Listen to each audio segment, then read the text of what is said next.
Guys, sa mga gusto sumali ng rent pasada ni Green GSM, no?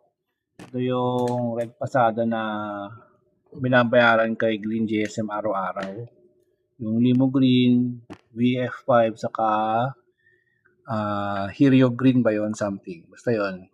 So, ito yung mga requirements niya. PSA birth certificate, anyone to, anyone So, passport, voters ID, PSA marriage certificate yan. Clearance, kailangan anyone current saka valid. So, kailangan updated. NBI clearance, police clearance. As government issued ID, submit photocopies saka bring original. 2 valid government issued ID bearing photos and signature. So, driver's license, national ID, UMID postal, PRC, ID, passport. Yan. So, other passport daw, pwede rin daw. Ako ko, sabi, others or similar nature may be accepted. Siguro kailangan makita dito yung ID sa yung signature mo lang. A specimen signature applicant to provide 3 signature samples on the application. Ito, medyo mahirap-hirap. Zoom natin Zoom ba no? Hindi na zoom. Ayan.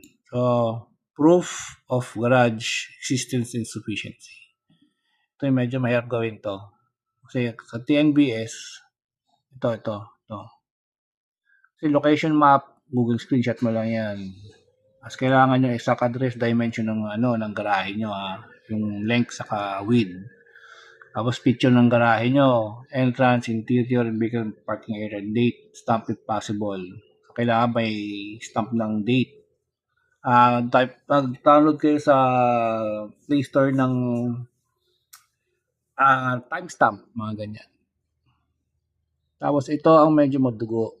If application vehicle owner owns a garage, so kailangan copy of TCT or tax declaration under application vehicle owner's billing. So kung kayo ang may-ari ng bahay, kailangan yung pakita to requirements sa Green GSM, TCT. No, ito yung land title Transfer of certificate, title of certificate of transfer yata binigyan. So, tax declaration, kung wala kayo na ito, or lang naman ito which one Pero yung pinakamaganda, pinakamabilis, TCT. Ito, nakukuha ang tax declaration sa deeds pa yan. Quezon City siya, sa Quezon City kasi ako, so City Hall siya, sa deeds office siya makukuha. Pero kung itong TCT, usually nasa iyo na yan Kung